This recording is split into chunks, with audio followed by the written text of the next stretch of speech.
Orleans. We've had consultative sessions in New Orleans, in Houma Thibodeau, in Lake Charles, in Baton Rouge. We've been all over South Louisiana. And I said, consultative sessions, well, what do you mean? Well, what we decided, all of the specialist centers coming together in Geneva last May, we decided to develop a strategy to move forward. And rather than work independently in our own silos, we decided that the very best thing would be for us to come together and lend our experience, expertise, networks, contacts, best practices, standards to places that may be receptive to those and in different themes, thematics. So the thematic for our visit to Louisiana is resilience. Duh, right? We certainly know about disasters and know something about being resilient. Just to divulge for a minute, you're noticing that I'm in a chair. That's because I contracted a deadly bacteria while working on disaster recovery in Puerto Rico.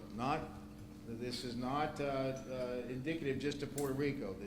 This bacteria exists around the world that necessitated the amputation of my left leg. I'm fine. I'm going to be walking in a couple of months. Don't worry about that.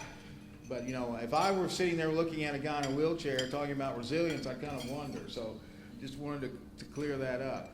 But what we decided is that because I had been elected chairman and we're going to appoint a new chairman we'll begin in June, that we should have a meeting in New Orleans. Well, since we're going to be in New Orleans, and Louisiana has really embraced over the past couple of years public-private partnerships, this should be the place where we have a pilot project.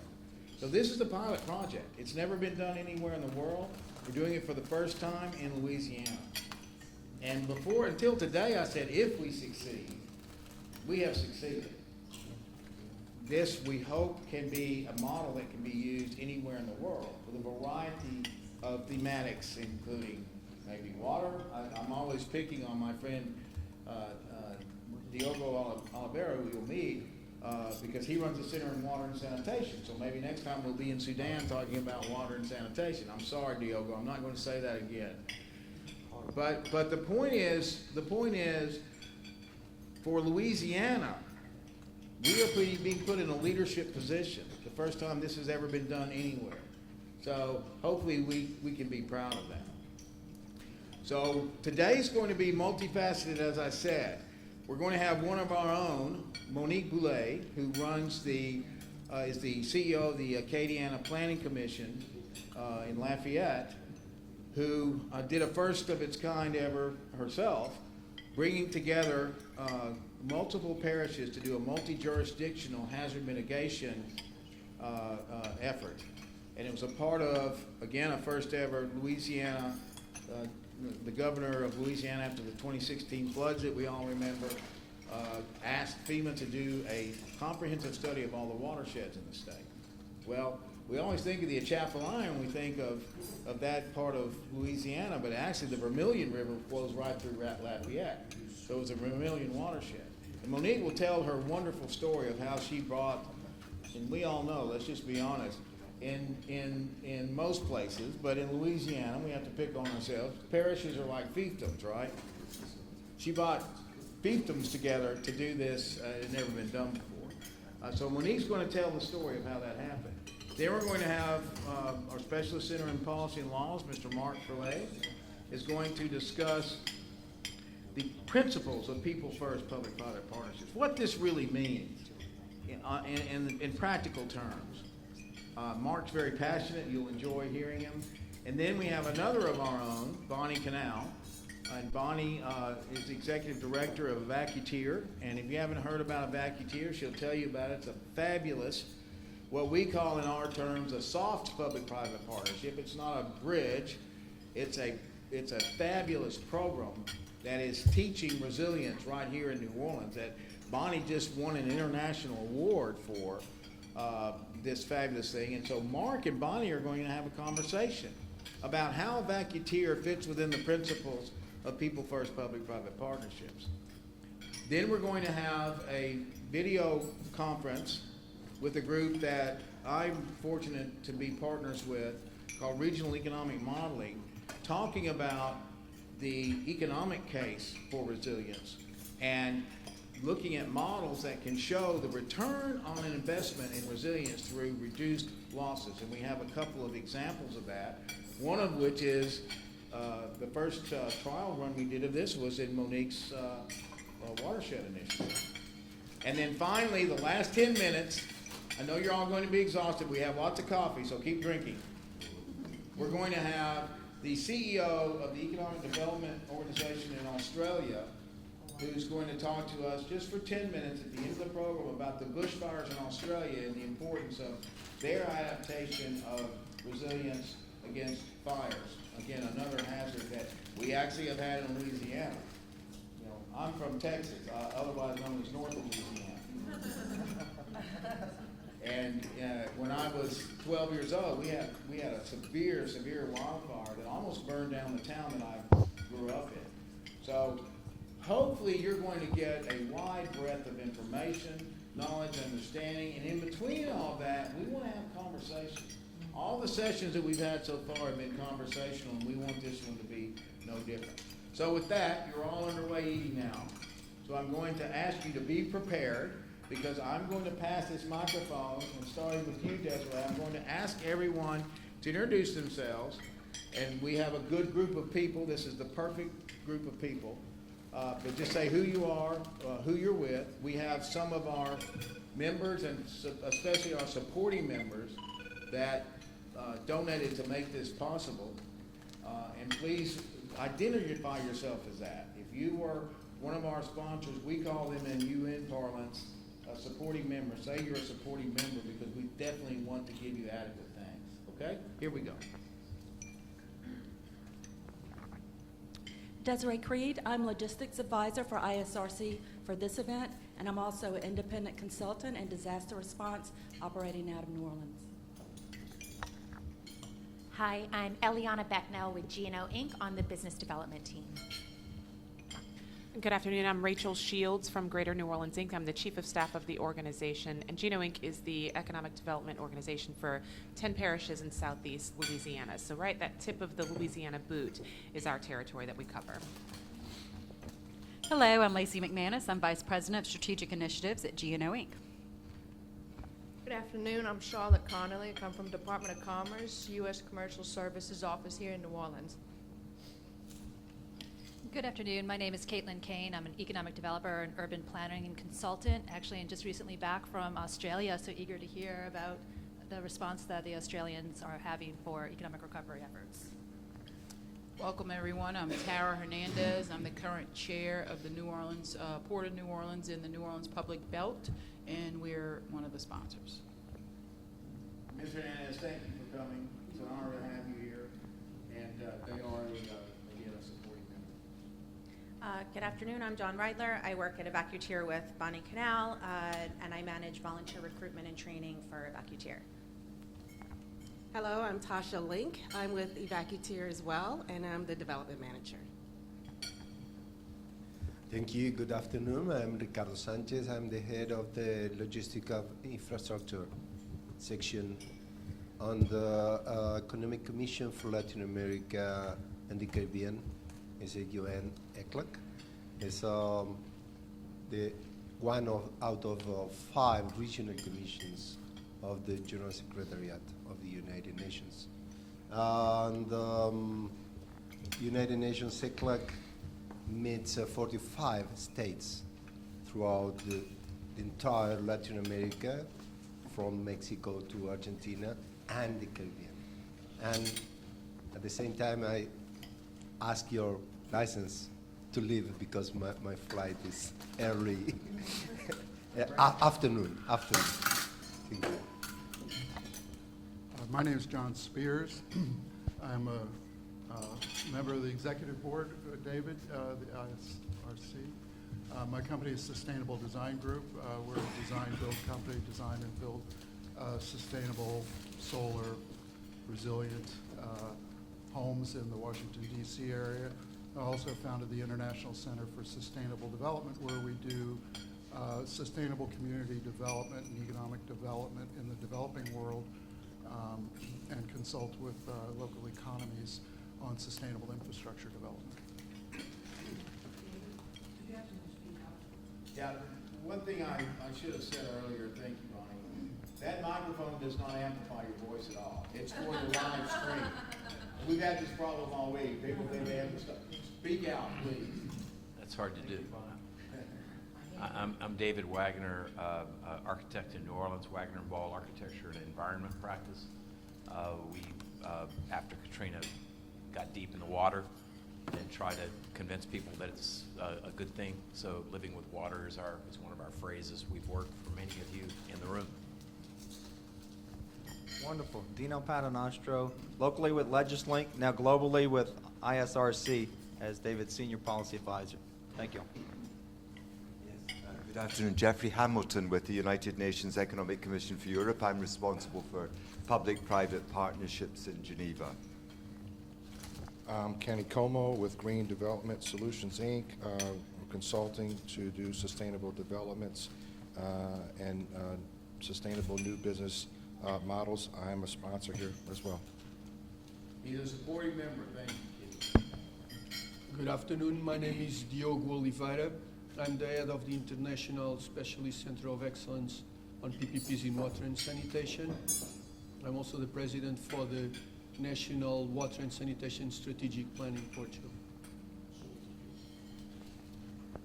Good afternoon.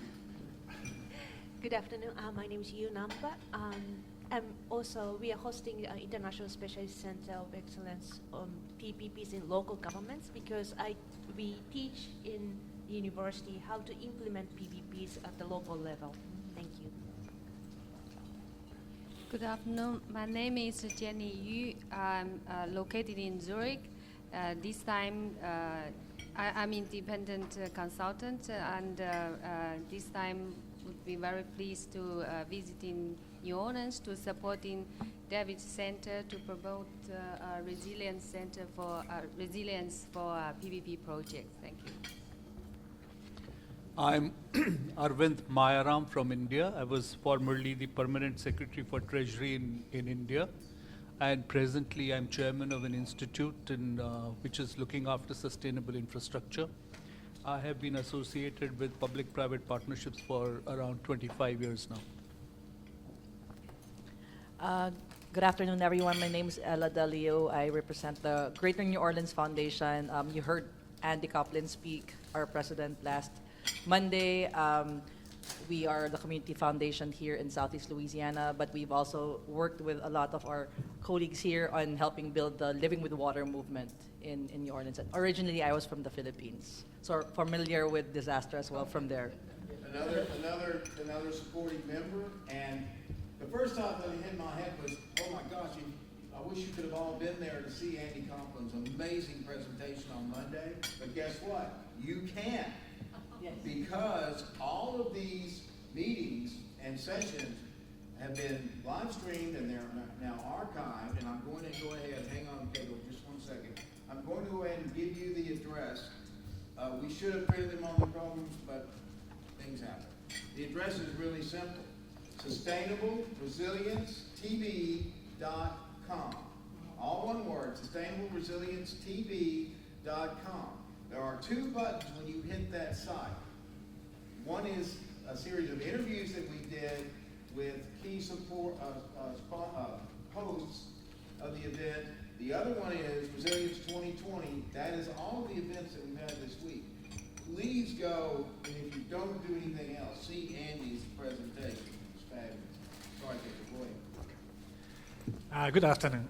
My name is Satoshi Kato from Japan, but now I work in Geneva as a consultant at the UNECE with an experience of working in the field of public-private partnership for more than 15 years. Thank you. Hi, my name is Monique Boulay. I'm, as David said, from Lafayette with the Acadiana Planning Commission. Hi, welcome to New Orleans. My name is Bonnie Canal. I'm the Executive Director for Evacuteer. We really focus on that people-first, public-private partnership. I always like to tell everybody I'm a native New Orleanian, unlike David. I am from New Orleans, not from Shreveport, Texas. And for all my GNO Inc. new best friends, we look forward to hearing from us because we're coming. So thank you for coming. Hello, I am Marc Frilet. I'm a lawyer dealing with infrastructure projects and concession, PPP, and mining in France and various countries. And I have the chance to be the General Secretary of the International Center of Excellence, Policies Law Institution. And with my dear friend David, we have done a lot of work together. And what you're doing, David, is really something. Thanks a lot. I'm Bruce May. I'm the Chief Content Officer for the International Sustainable Resilience Center. I'm really excited that David asked me to help him with this, and I couldn't be more proud to be part of this. Thank you, David. Thank you, and thank you everyone for coming. Give yourselves a round of applause, please, because you all came, you're all here. Some from a long way away, some from a few blocks away, doesn't matter. You have programs at your tables. Those have, again, our members and our supporting members. And again, we can't thank you enough. It's allowed us to host this group all week, which was really of help to them. None of these centers are independently wealthy, but we are really, really grateful because that empowered us to do this. So without any further ado, I am thrilled to introduce one of my favorite people. She and her husband both are. And her mother is the primary reason that I'm sitting here today in this capacity. Kathleen is the daughter of our beloved late Governor Kathleen Blanco, who, as you know, was governor during Katrina, and it was Governor Blanco and Secretary of Economic Development Michael Olivier who said, come help us put something together to get this economy back going. That started this career in disaster resilience. So friends, if you want to blame someone, you can blame Monique through her mom. Monique is the CEO of the Acadiana Planning Commission. Not only the CEO, but there was a former planning commission that unfortunately went under. And planning commissions are very essential to the economic growth of the United States. Planning and economic development go hand in hand. Economic development is primarily selling the product. Planning and development districts, or economic development districts as they're called now, supported in part by the Economic Development Administration, supported in part by the jurisdictions that they work with, are the builders of the product. They build capacity. They build infrastructure and other projects. They also work in resilience.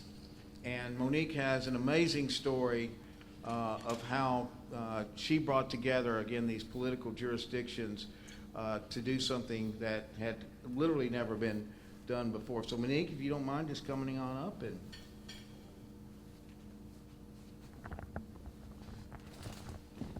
And I told Monique, I said, look, this is just a conversation. Just like you'd be telling someone sitting around, a beer. I mean, this is New Orleans. We have to relate to alcohol somewhere. Thank you. Sure. So Acadiana Planning Commission, as David was saying, is a planning commission. Our counterpart to GNO Inc. and Acadiana is One Acadiana, and one of our great partners.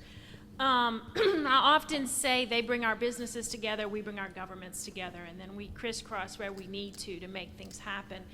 And so it's a little bit different. Economic development, but we all do economic, but economic development, as you know, can be a wide range of events. APC specifically, we do transportation. We handle the federal funds that come in from federal highways. We work on economic development. We've been very involved with the most recent Opportunity Zone initiative coming out of Washington, D.C. and the White House. And we work on broadband, rural broadband, and most recently, Watershed is about to kick off, coming out of 2016.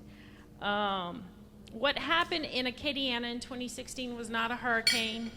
It was not something we had 4 days of warning for, where we needed to evacuate and prepare. It was a Saturday morning, and you woke up at 5 o'clock, and I live on the river and looked out, and it was closer to our house than it was in Hurricane Rita, which was a bigger hurricane than Katrina. It just came out of nowhere. It was like a faucet turned on and somebody forgot to turn it off. It was not heavy, heavy rain. It was constant rain for several days, and it flooded Acadiana like you can't imagine. Very quickly after that, let me back up. I guess my board is made up of the parish presidents. In Louisiana, we have parishes rather than counties, and you call them different things around the world, but it's, subdivisions of government. And I guess we're unique in the state with the planning districts in that it is just the parish presidents, the highest elected officials, that have a voting seat on our board. And so it makes us agile. It makes us able to speak as a region at one level of government. You represent every single parish at the same level. And our first meeting, I guess 2016 happened. The Department of Commerce, EDA, was pulling us into a lot of those conversations in Baton Rouge. FEMA was already on the ground in Baton Rouge from the March floods, and they were very proactive very quickly. And so we were driving to Baton Rouge, starting to talk about the recovery while our local elected officials were very much in the response. Baton Rouge was hit a lot harder than Acadiana. We were hit really hard, but they were hit a lot harder. They spent months without basic services, where within the week, our basic services were back up, and our businesses were not hit all that hard. It was a really big residential hit in Acadiana. Well, that gave us an opportunity. I knew Baton Rouge would be consumed. If you lived through Katrina and Rita, you know what it is to really fight to get your basic services up, and they would be doing that for a long time. And that would give us the opportunity to really focus on that recovery, on watershed thinking, on how do we think different about water, in the whole process, we were working with a scientist from the University of Louisiana, and he pulled up a map of Iowa. Now, Iowa is a Midwestern state, and they have data points of their water levels all over the whole state. And I said, Iowa? We have more water than Iowa. And we have become experts on the coast. You were, I think, at the Water Institute of the Gulf earlier. And it really have developed great expertise on coastal issues, on the surge, on all of the coastal waterways. We forgot about all of our inland waterways. And for years, we maintained those things really well, many, many years ago. And it was funded by the federal government. On all of our waterways, we kept great data, we maintained them, we cleaned them, we knew what was happening, and then budgets got cut and got passed down to the state. And then budgets got cut there. And then it landed in DOTD, and for the entire state, public infrastructure has $9 million. Now, that's not transportation. Transportation is their primary work. So it really became a very big stepchild of the state. And really no maintenance, no science, no data, no real thought process. And so Pat Forbes is the Office of Community Development for the state. All of the federal disaster funds come back through Pat. I'm gonna grab my water. I was at a meeting with Pat, said, Pat, you need to come to a board meeting. You need to come listen to the parish presidents. And he did. It was in September, so it was that next month. And he sat down and he heard, well, if you're gonna do something in this parish, you have to think about us first because we're further south, and this project went into place, but we didn't know about it, and we started flooding after that. And the realization that we are making political, individual jurisdiction watershed decisions.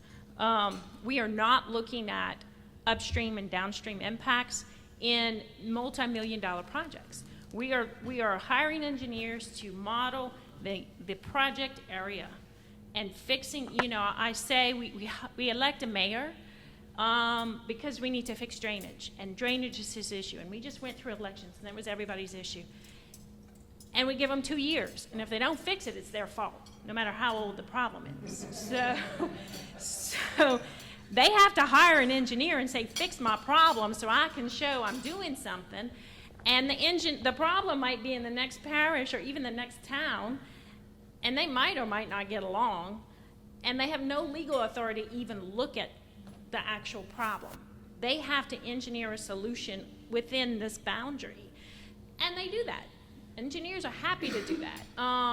And so then we spend $10 million or $5 million putting that piece of structure in place, and then we didn't even look or consider what happens. I mean, so we had Guy Cormier, and if you're from Louisiana, he now leads the Louisiana Police Jury Association, but he was the St. Martin Parish president at the time. He's a little guy, but he's very spunky. And he said, you know, he had just gotten a couple of $1 million off of one of the disasters in mitigation funds, and they lifted a few houses. And he got up and he said, I'm not doing that again. He said, in this storm in 2016, they were all fine. They sat on their porch, they drank coffee, and they watched 120 neighbors go underwater. He said, we are not spending money to lift houses again. Not that we don't lift houses in Louisiana, because in some areas it is very appropriate to do that. But in a normal neighborhood that does not have typical flooding, you know, that's what we were doing, was just buying out 2 or 3 homes or properties and leaving it at that. And so went through a lot of process. Pat Forbes got very engaged with us. FEMA asked us to be the pilot. They started looking at the watersheds that were affected in 2016. I think there were 21, because there was a March flood in North Louisiana and an August flood in South Louisiana. They combined those 2 events, and they decided to do a watershed study where they took every piece of government data you could find and assembled it by watershed rather than municipality or parish. So we could look at the Vermilion watershed, which is much bigger than Vermilion Parish, and understand how many structures were affected in that watershed. It's really common sense. And the cliche that everybody's so tired of is water knows no political boundaries, but it really doesn't. It really doesn't. It's just gravity. It's just going to flow where it's going to flow. And so we asked the governor, we said, don't give each parish their share. Because what they do, they get a pot of money from FEMA after a disaster, and it's mitigation dollars, to go in to help mitigate issues. And they divide it up proportional to impacts. And each parish usually gets a little pot of money and has to figure out something to do with a little pot of money. And we said, give us one pot for the entire region. Give us one pot. We will prioritize drainage. We will not buy out properties. And so we got a $25 million allotment, which was great, except we didn't really have any real science. Hydrological and hydraulic science is not new. It's very well established. It is not hard to understand how and where water is going to flow when you put a lot of math to that. We just have never invested in it in the inland waterways. We had never stopped. I mean, we do. I can't say never, because when you do a project, you have to model it again in the project area. But really understanding the entire watershed was the big challenge, and so we didn't have a model, but we had money, and I put together a nice Gantt chart. It was a 2-year project time frame. We were going to get some new data, because we have very limited data coming out of our waterways, and we were going to build a model, and we were going to put a strategic plan together and prioritize projects and go after that money. And of course FEMA said, oh, and we need to know exactly what you're going to do with the money in 3 months. And I'm like, 3 months? Yeah, I mean, they want those applications immediately. And so we very quickly took our transportation processes and flipped them into watershed. And in transportation, we have a technical committee, and every parish has to send a technical person, an engineer or whoever it is they work with. And we asked every parish, give us somebody in your drainage decisions, give us somebody in your water decision-making process. And we put a technical committee together, and we set up criteria. We all agreed on the criteria and a process, and then we had people submit projects, and we went through a very quick technical vetting of the projects, and then a rating. My staff, I have engineers and planners on my staff. my staff did a preliminary rating based on a lot of criteria, so that the key was to take the politics out of it. So that, and very clearly we said, we're not here to make sure everybody gets a project, and we are not here to make sure everybody gets money. I have one or two people who are still mad at me because, but it wasn't the point. The point was, where are the regional issues? Where are the points where we can have an impact on a much broader level? We're not going to clean anybody's ditches. I was in council meetings, and you'd have a councilman say, when are you coming to my district to clean my ditches? Well, we don't collect that tax money. That's their job. We're not there to clean their ditches, but we are there to look at bigger problems that really have broader impacts that nobody's been looking at. And that was really our focus. And so we did allocate those dollars, there's $25 million. And I remember the morning of the meeting, Guy and I were talking, and I said to him, our kumbaya is about to be tested because we have a very cooperative region. And at one point, they didn't really like each other. In fact, APC was new in 2015. We are a new agency, and before that, they really didn't get along. You can think of some of the most colorful examples, and they probably came out of Acadiana. But what we did was create a safe space for them to come, much like this, where the competition is not based on politics or power or influence, but on data and on science. And that is the biggest key to taking that element out of decision-making process. It is to bring data into it. And so I remember in May of 2018, the governor opened up his press conference room, and we had a meeting there at the Capitol. We were trying to engage our legislators. So we just had a board meeting there, brought all the parish presidents, and we put this big infographic together, and the state was there. And we basically said, we want more data, we want a model, we want a strategic plan, and we want to prioritize projects. And through all of this, the state was trying to figure out how to do this at a statewide level. And really, together, I guess their challenges are bigger because we were looking at one region, and what they have to develop has to be applicable across an entire state where you have different capacities and different interests and different participants. And so we've worked really closely with them. Today, the state has the Louisiana Watershed Initiative, and we are changing the way we make decisions with not just recovery dollars, but in land use, where we build and how we build, how we live with water. And I know it's a lot more intense in New Orleans because you guys had a much different situation in 2005. We were not hit like that. So it's a newer conversation in the Acadiana region.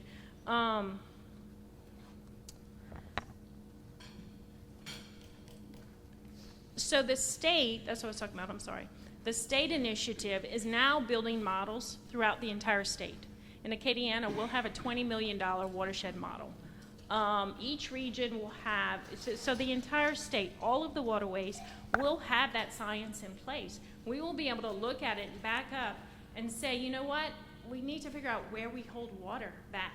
Water is flowing too fast into our rivers. David mentioned the Vermilion River. It goes right through Lafayette. Very emotional to a lot of people.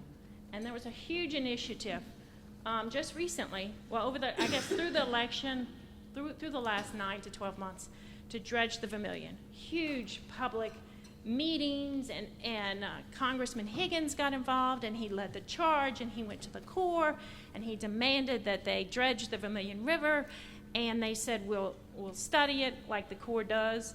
And I'm not sure what the Corps was going to do with the amount of time, because they asked for a few months.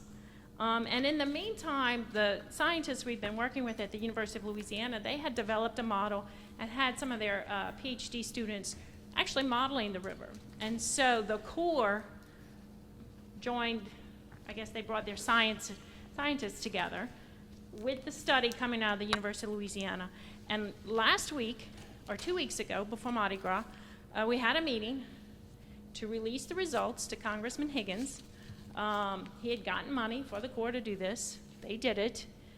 And the study came back and said you had 73 structures affected in 2016, And for $150 million, you'll be able to improve about 120 structures.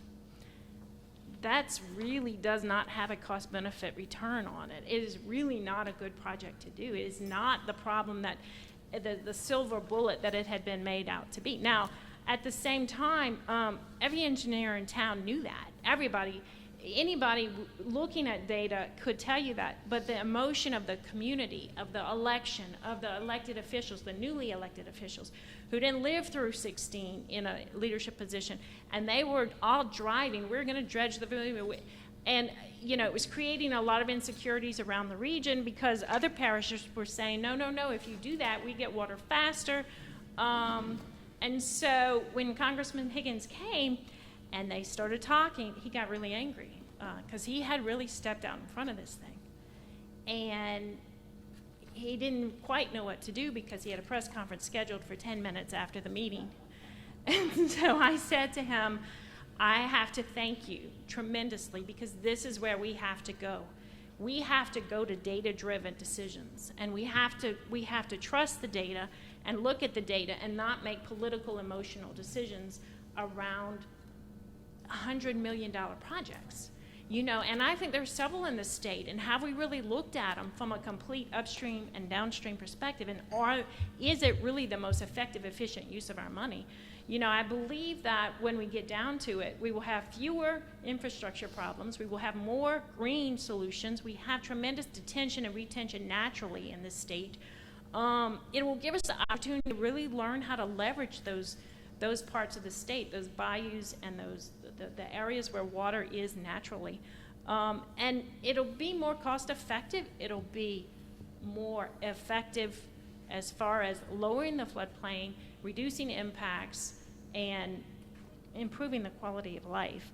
And so that I think, that's where we are.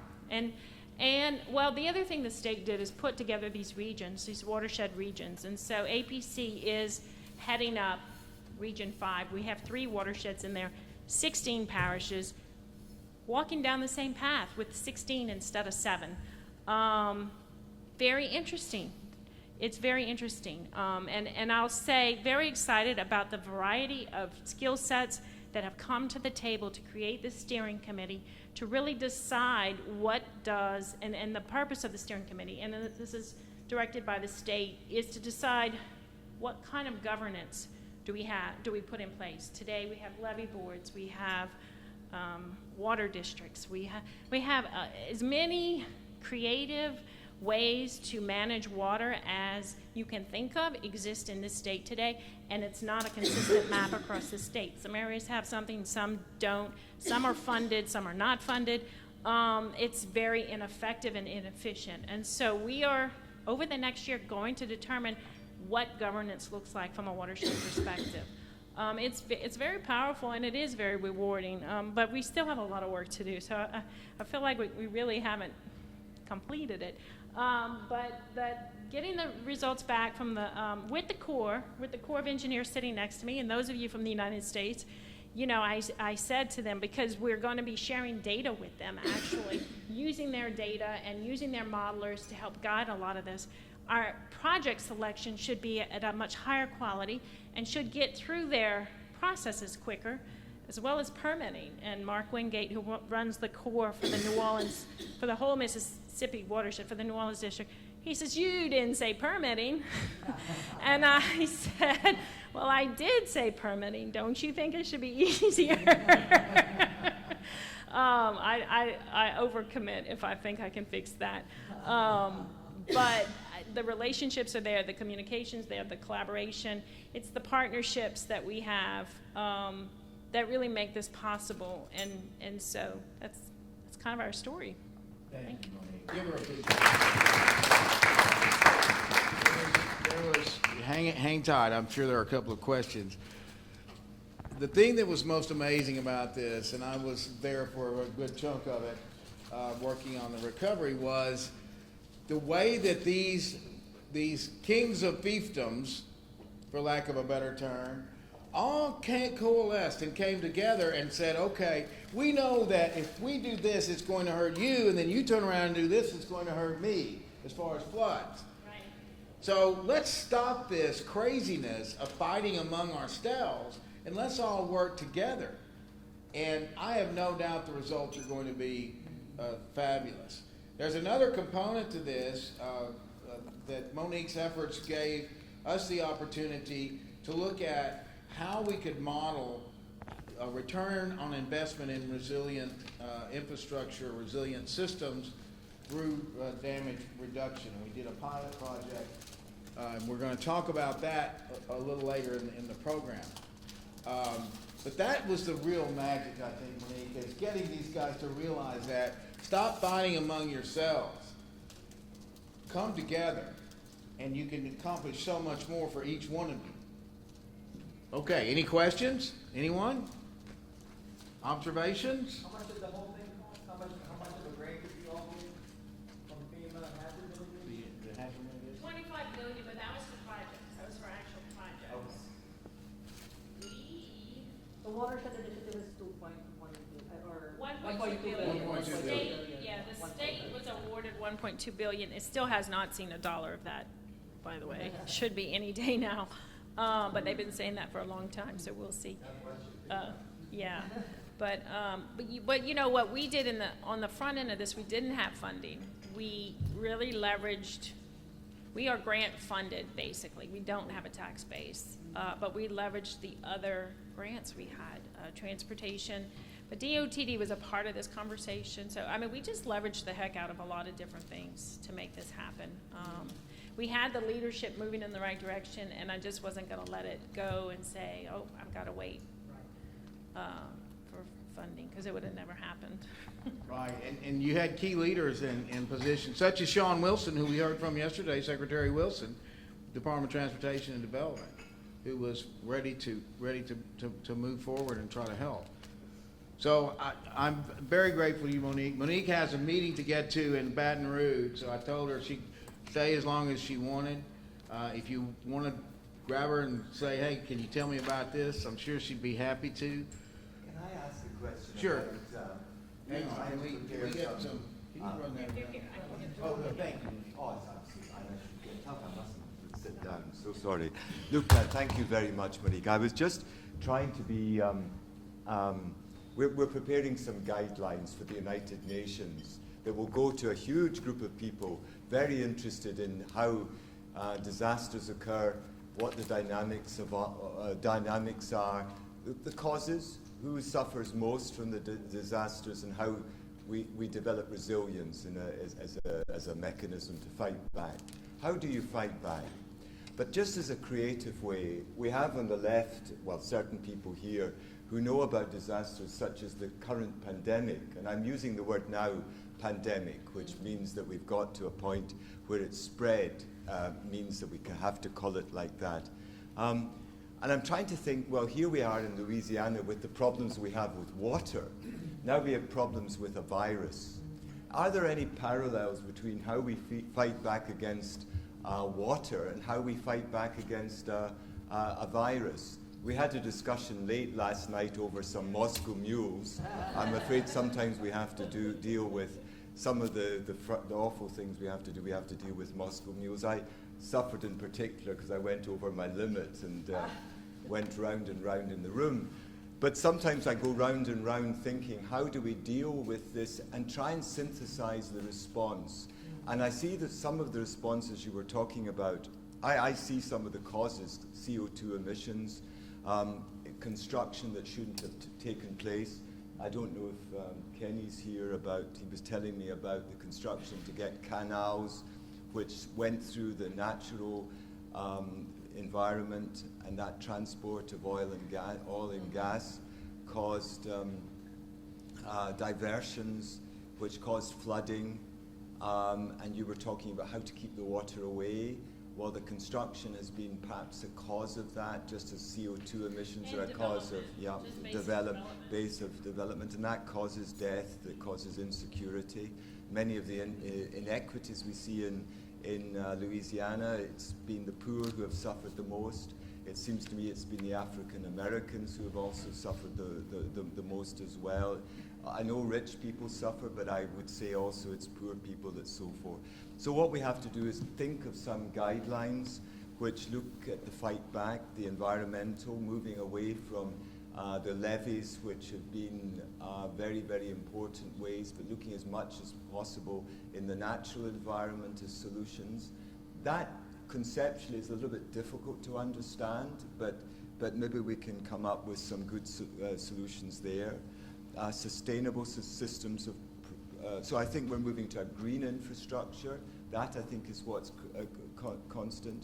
And I think we're looking at systems of protection. Does anyone want to think about the parallels between the virus and the water? Yeah. I would say in everything we do, I find the more data-driven we can be, the more we.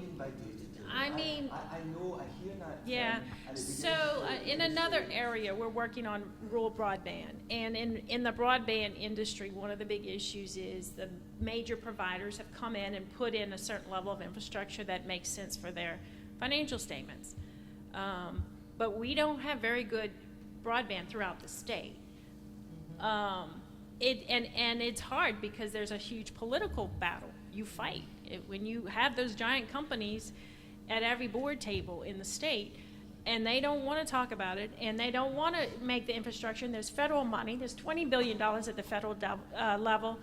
They don't want to deal with the strings. It's hard money. It's hard. When you get money from the federal government, it's not easy. They don't want to deal with the strings. But we have to get broadband into our towns, or else we can kiss them goodbye. We're at a pivotal point where if you don't have good broadband. So we have an economist last year who was looking at out-migration data, where populations are shifting out of the state, and he started looking and realized, well, actually Lafayette is gaining population, but a lot of the other parts of the state are losing population. And in Lafayette, we have fiber to the home. It's the highest speed internet that you can have. It is a tremendous asset, but you get outside of the city and it slows down very quickly. So I asked him, look at that data. Look at your out-migration data with your broadband speeds.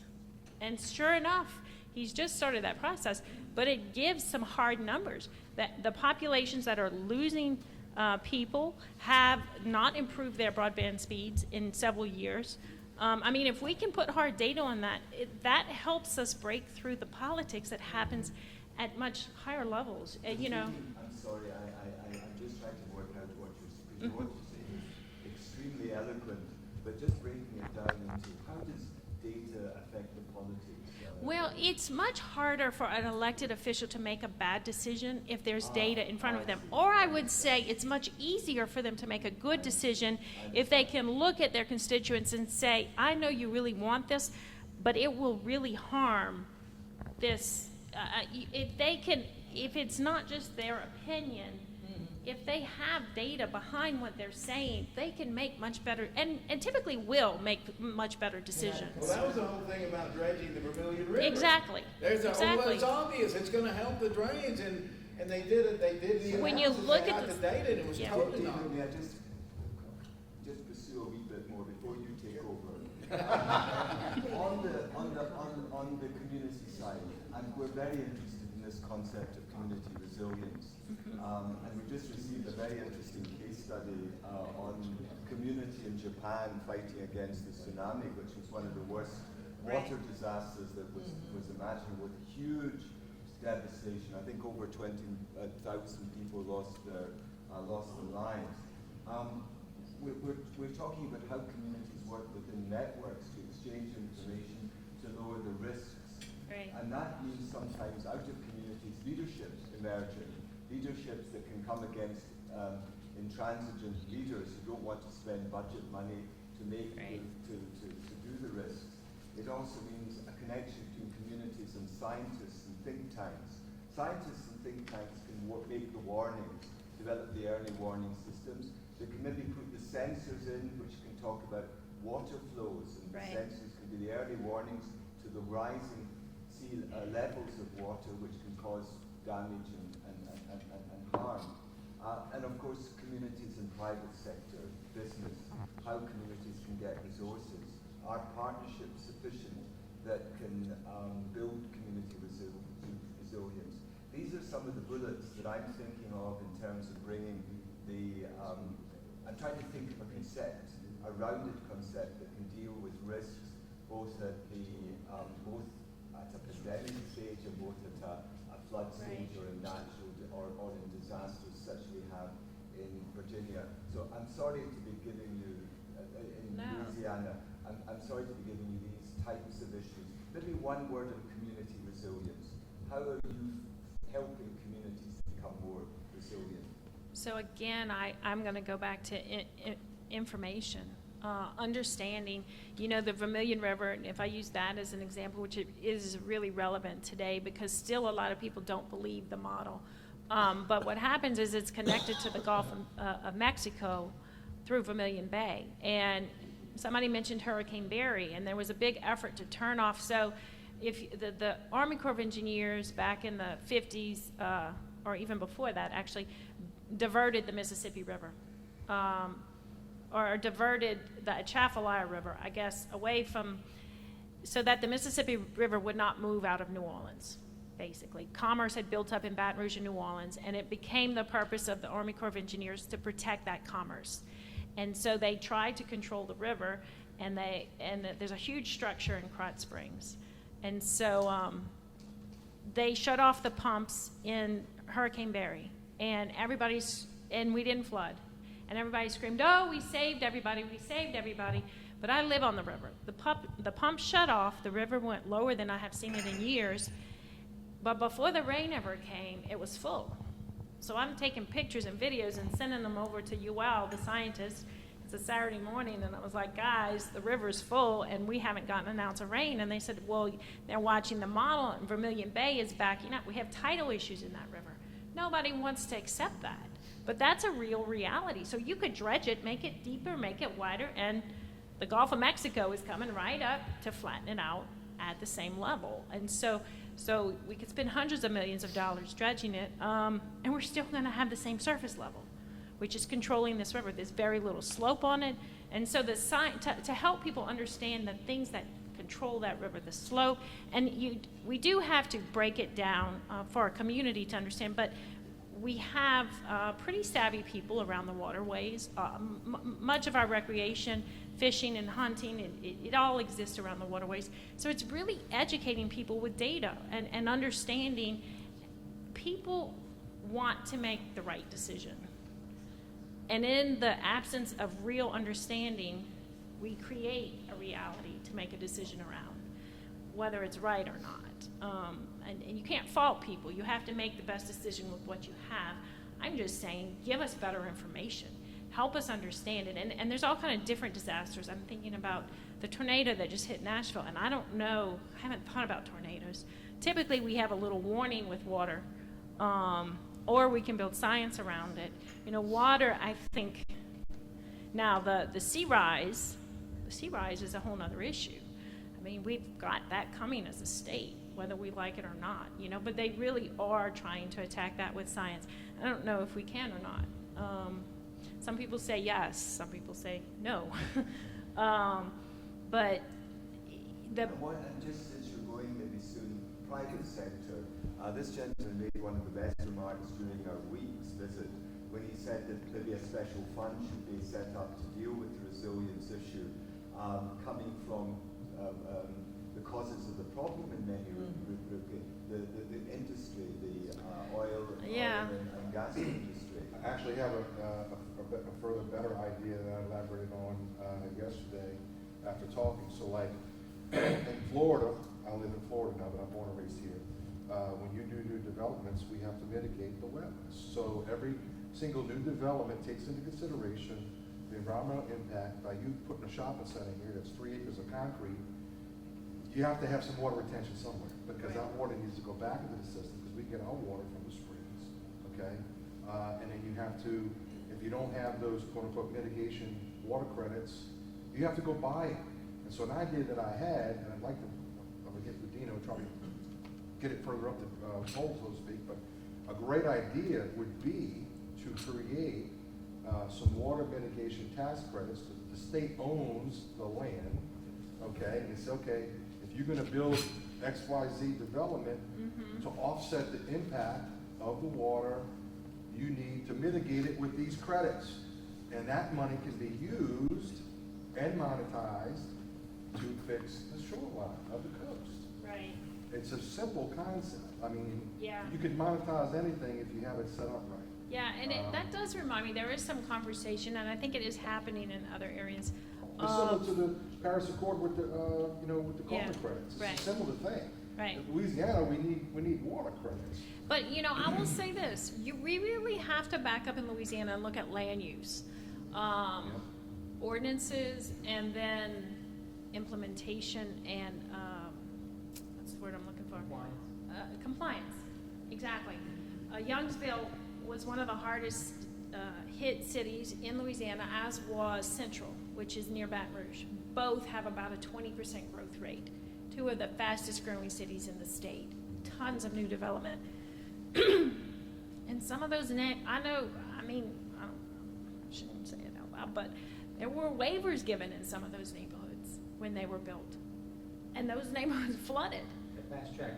They're fast tracking. But they're giving waivers. They're I not- mean, they're now, not forcing and not the current mayor and not the current council, they really have buckled down, but over the years, some of those neighborhoods, and it's some of the But older ones. You have to have stormwater, that's the term we use Yeah. in Florida. You have to have stormwater mitigation. Well, and in Florida- plan in place.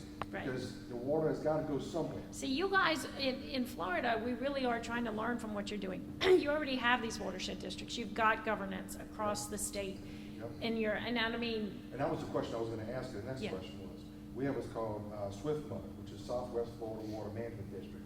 I think there's 3 districts in the state. So they regulate the natural water resources for consumption, for protection, for agricultural, and for stormwater. Right. So anything that you do, it's gotta go through them. And they regulate, well, if you're gonna do this new development, you gotta do this in order to make it work. And they work in hand with Army Corps of Engineers as well, and also the DEP, which is the Department of Environmental Protection for the state. Because all of those bodies, so does Louisiana have, and I think that's the problem, is because you got the Army Corps of Engineer that's regulating the levees and the stormwater, but you don't have a government agency to make a uniform decision. There's no coordination. Which would effectively cause the parishes to work together. Right. Say, hey, look, this is the way it's gotta be in order for us to do the same thing. That way one parish is not suffering because of the poor planning of the other one. That's what Monique. well, and so when we came together, Acadiana came together fairly easy because we had been doing this for a couple of years.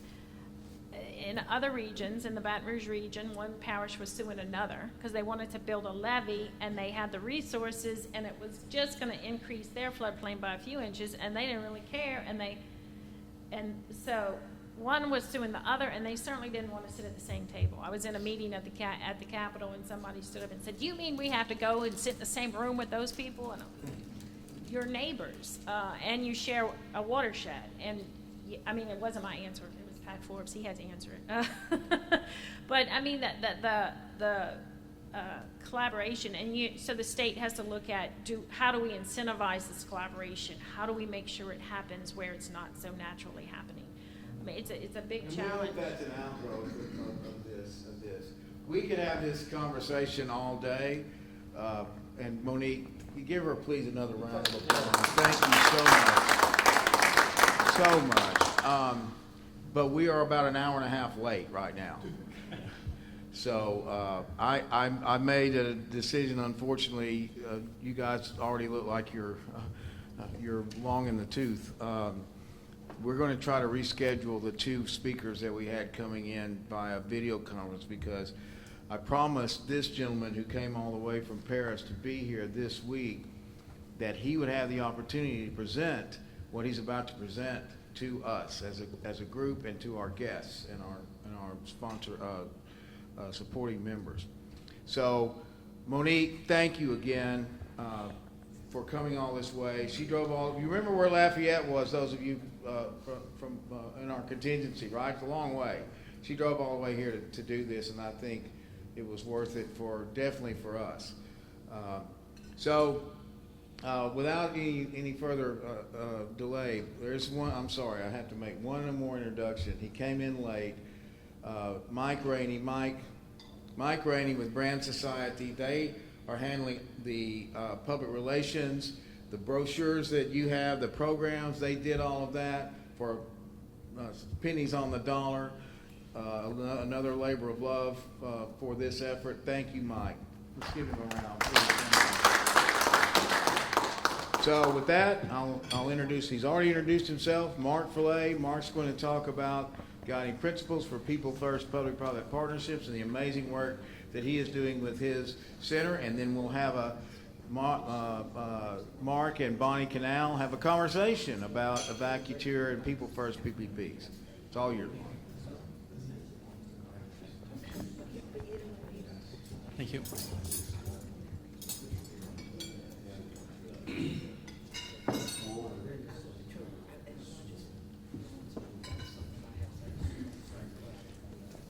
Well, thank you very much.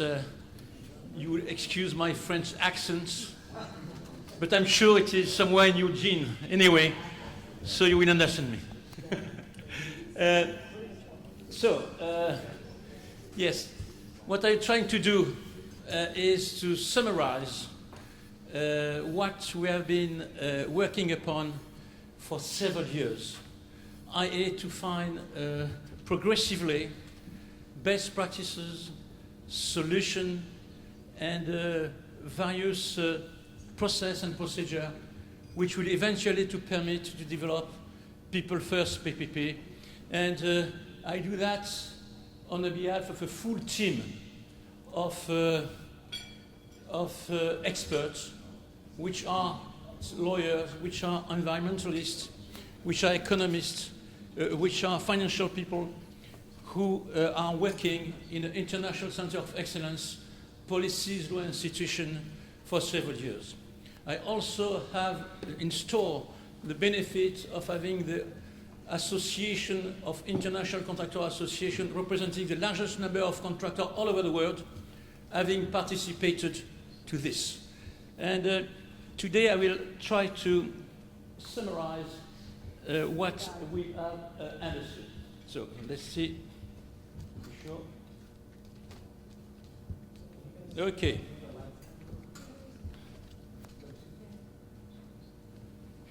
So I don't need to explain too much why PPP is needed everywhere. But having said that, I understand still that in some region and some country, people don't understand yet well why PPP are needed. And to put something very simple, myself, I'm working a lot in the European country. I participate to many projects in infrastructure and mining. And when we discuss with governments, we always have the same situation. We are desperate to have good infrastructure. We are desperate to manage to have good public services to our people. They are poor. How can we do it better with the financial constraint? We always have that.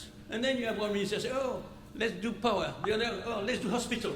The other, let's do water. The other, let's do transport. And the decision is extremely difficult to make. Why should we select this against that one with a limited budget? So then what PPP is bringing, it's adding a potential globally to make 20% more of project one, and two, even much more important, to improve the governance of the country at a very high level. So that is why PPP not only is needed, but is so beneficial if you are able to develop PPP. They have always existed, by the way. This country would not have been developed without PPP for railway, power, etc. in the 19th century. And nowadays, PPP exists still in the same manner, concession PPP in various civil law countries. Thereafter, you have another wave of different kind of PPP, public PPP, which developed in the UK, which has also spread around the world in Canada, Australia, etc., and in France. And nowadays, we are in a situation where we need to pause and to understand how to go quickly further. Any difficulty here? Okay. First thing, sorry.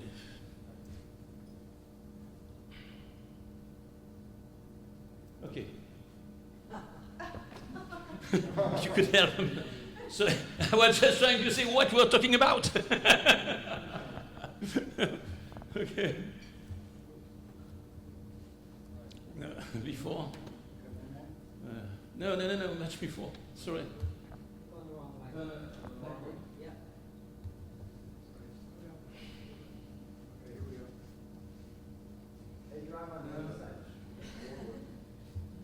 Not France. No. Reverse.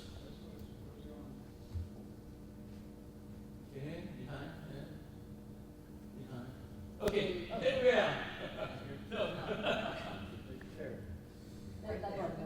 Okay. Right there.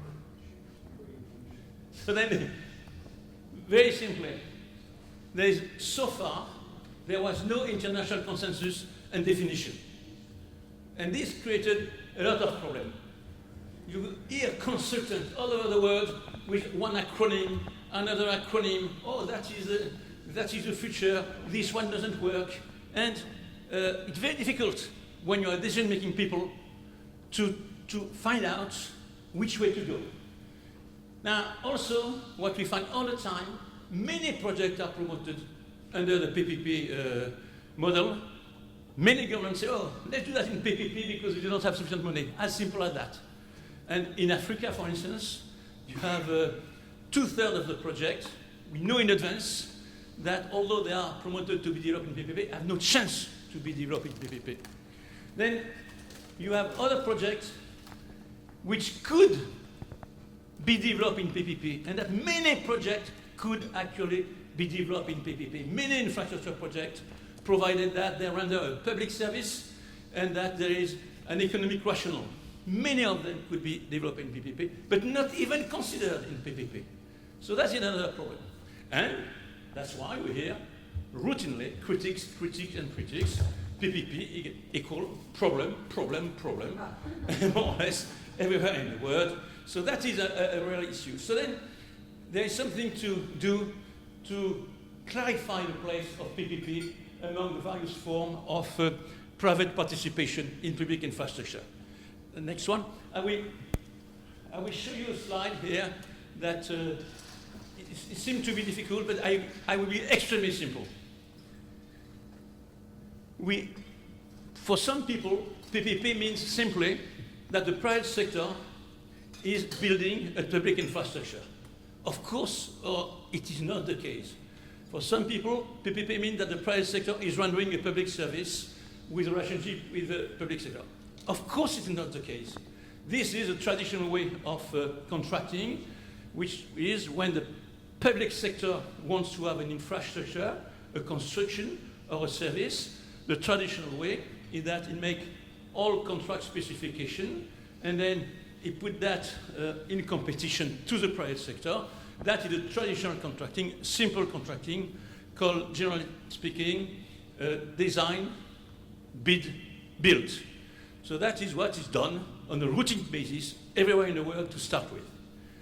Private sector public sector consider that it has a capacity to best design, to best select the contractor or the service company, and that's the way it does.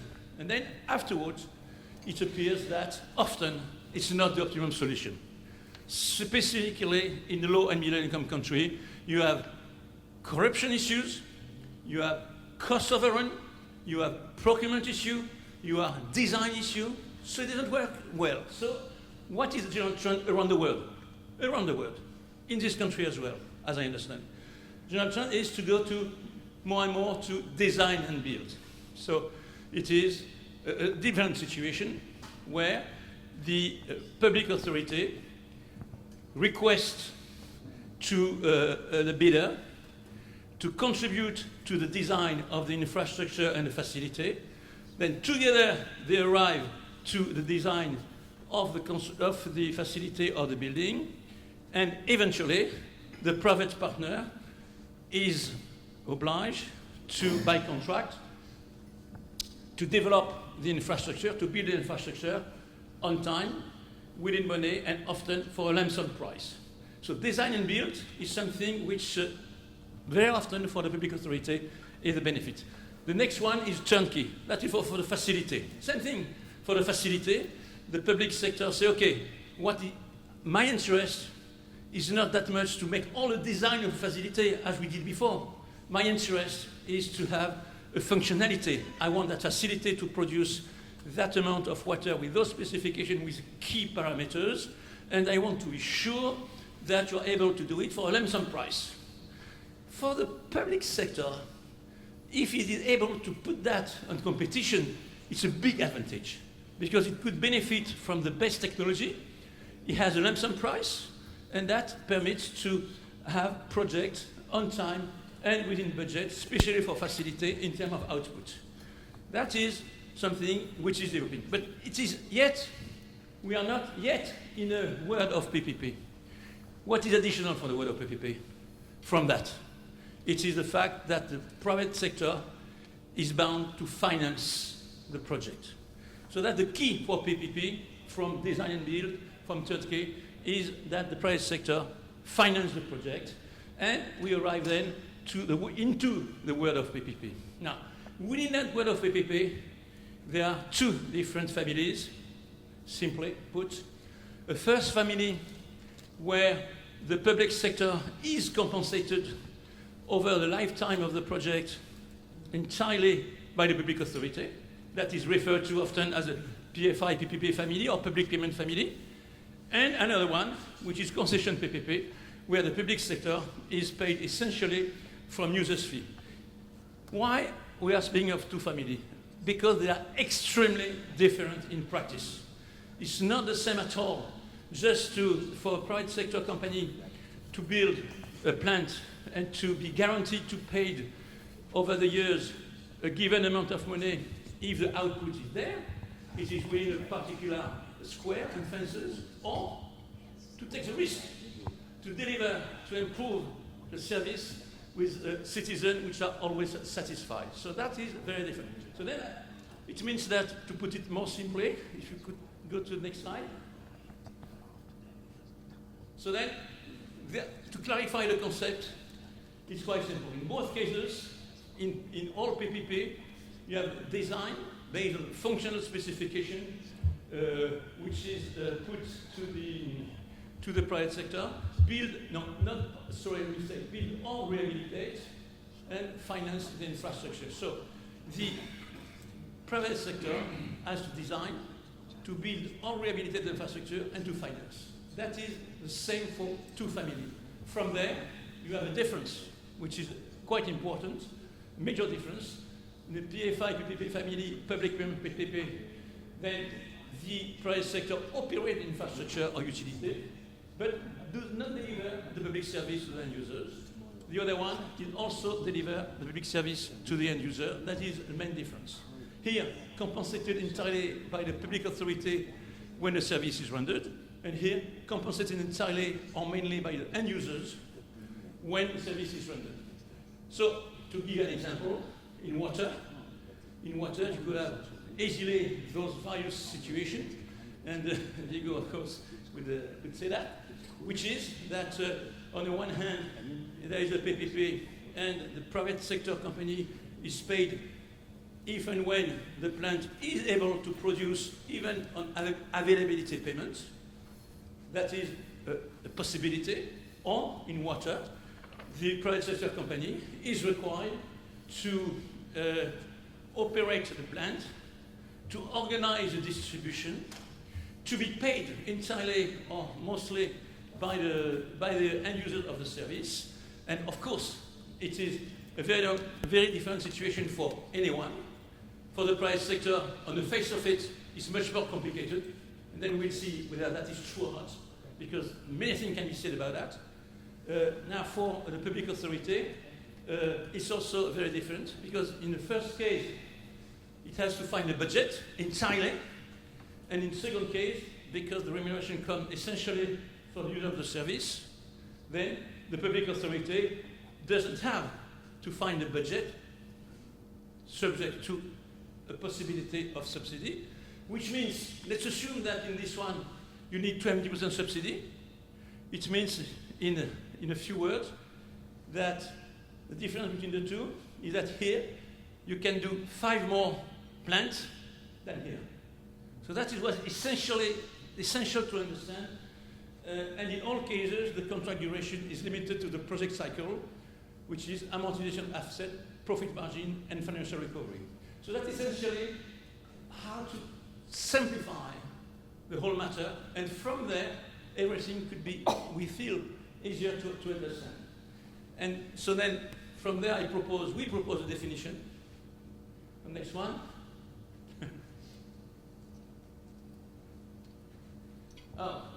Yes, sorry, before a number of projects in operation around the world. There is no data.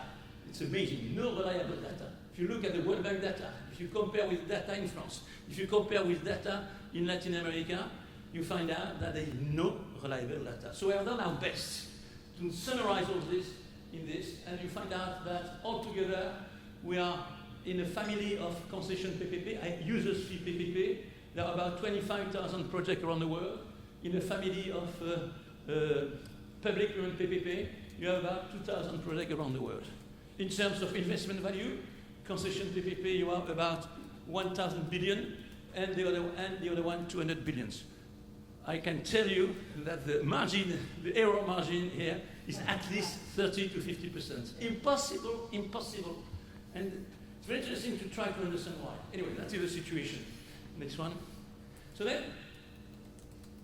we arrive to a definition, which is quite simple. Once we have that, we can start working on project. I'm not saying that this definition will encompass everything, but in our experience, at least in developing countries, this certainly represents at least 90% of the situation where should really and seriously consider PPP. So it's a physical infrastructure first, to public service, designed, financed, built, or rehabilitated and operated by a commercial company, which could be a public company, by the way, but a commercial company, selected by way of competitive bidding, absolutely essential, and operating the service in accordance with the provision of a contract, not an arrangement. An arrangement is something which, for a private sector, is something very, a contract entered into with the public authority in charge of delivering the service. Then, the contract. What do we have in the contract? Functional specification and performance criteria. We don't have detailed specification of the plant, but if we have details of the plant, it's a liability for the public sector. You should not have detailed specification. Functional. What is important is the output, so performance criteria, and then the compensation of the company by the public authority or the end users, to families, or a combination of both, if there is an element of subsidy. Then, another very important point in practice, the service runs for a time period calculated in such a way that the company may amortize all costs and make a reasonable profit. So that is another essential criteria. If that's not here, when you negotiate the project at the outset, forget PPP.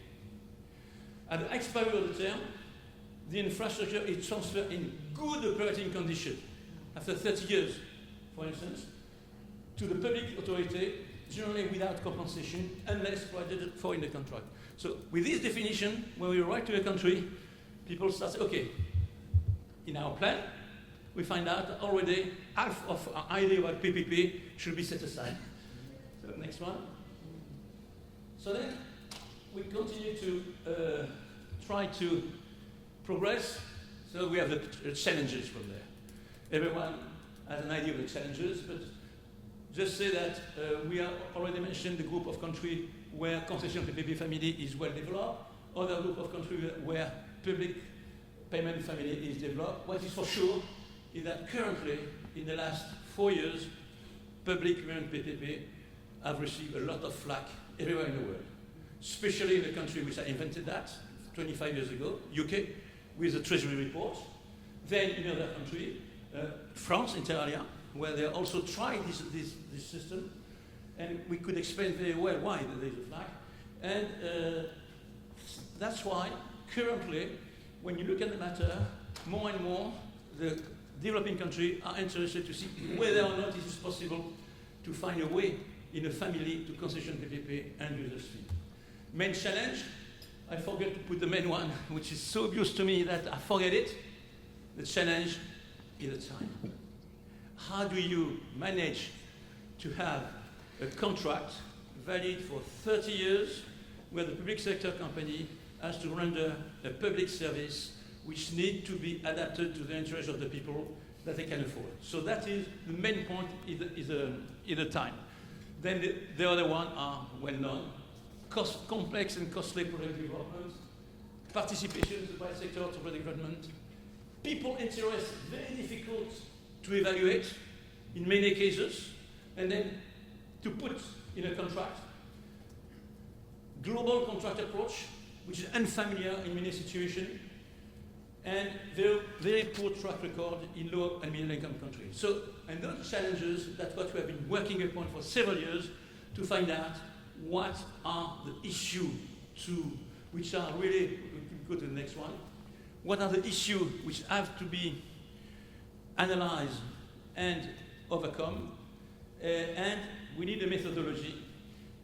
Without a methodology which identifies the issue and which resolves the issue, there is hardly no chance to succeed in making the project. So that is the basic of the methodology. And then if we go to the next slide, we see the 30 or so issues that we find essential to take into account. First one, PPP, I was telling to you that it's problem. I should tell you it is preparation. That is absolutely clear from planning and prioritization, which is by itself a huge organization with many procedures and process. To have a chance to succeed, the planning must start by a vision at the country level, and from the vision at the country level, we look at what is possible in terms of developing infrastructure, public service, essential public service from the people, and then from there you have to sort out what is possible, what is not, which is a big challenge by itself, and you arrive to prioritization. The problem nowadays is that in most situations of planning, the planning authority don't have sufficient experience to add the PPP benefits in their project. And that's what we see everywhere in the world. And which means that several projects that could have been done in PPP are not even considered at the planning stage. So then, if you go downstream, it becomes complicated. And then, the procedural steps are here: socioeconomic order of magnitude, pre-feasibility, economic and financial scenario, all that before procurement. Then you have a procurement, pre-selection, pre-qualification, request for proposal outcome-oriented, evaluation, global evaluation, dialogue, contract award. Then something which is overlooked in most cases is PPP contract condition. The usual contract condition doesn't work for PPP in most cases, especially when we are relating to a situation where you want to deliver essential public service for the people for a long period of time. You need to have a series of contract conditions which are different from the traditional one, failing which you have hardly no chance to succeed in resilience, in sustainability. Resilience and sustainability means that you need to have a system which adapts. Construction conditions, that's not so difficult because you will always have standard condition of contract for design and build in some countries, and even design and build to operate, so that we could quite easily adapt that. But many others are much more complex: reference business case, public service scope and operation, adaptation of the service to the need, and partnering. Always working as a partner. If we say PPP, I mean partnering is essential. So that is a part of them. If we continue. Okay, then what do we have as a legal principle underlying public contract? In some countries, especially in civil law country, you have a full system of legal principle developed by the case law, which provides for an economic equilibrium in the contract. In other countries, you don't have that. So then the question is to say how to arrive to a good long-term equilibrium within the contract, and it is a question to raise. Due process, when there is a trial, applying equitable remedies, does it exist or not? How to improve? Public service priority, because whatever we say, it will always be the public and the people who are right.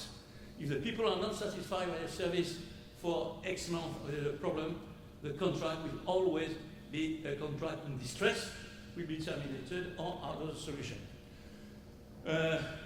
Special right of the private company and sovereign right of the public authority. The public authority is accountable to the people. Being accountable to the people and in the interest of the public, he must have the right to interfere into the contract. He must have the right to terminate the contract, even if it is in public interest. Without that, don't try to think that there can be sustainable or resilient PPP. So that is an essential feature of resilient PPP. But then, if the public authority exercises such rights, it's obvious that the private sector must have rights which are additional to the right that you find in any contract, in terms of compensation, in terms of indemnification. So that is absolutely essential in order to have a chance to have resilient PPP. Legal framework, economic investment climate, and the business climate. So I go quickly.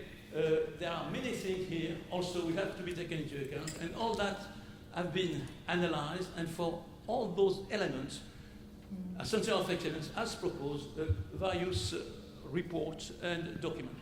So then, let's go further, just have to do that now. So, I will not have the time to develop this. You will see the slide, but essentially, the question is to be sure that it is a global planning and a country or regional master plan part of economic and national social development plan. So this is something which becomes standard. Nowadays, in developing countries, you have at least 50 countries which are based on this, based on a master plan and having people first PPP becoming more and more part of a global infrastructure planning. You need to have a shared social, economic and political vision, share knowledge of the potential and limits of realistic PPP option. You must justify each time you make a PPP that the PPP has a better value for people than other public infrastructure delivery form, etc. So the outcome of the global planning is that in most cases there should be, at least in European country, a list of infrastructure projects intended to be developed under the PPP contractual form. I just have to do this one? Okay. No. Sorry.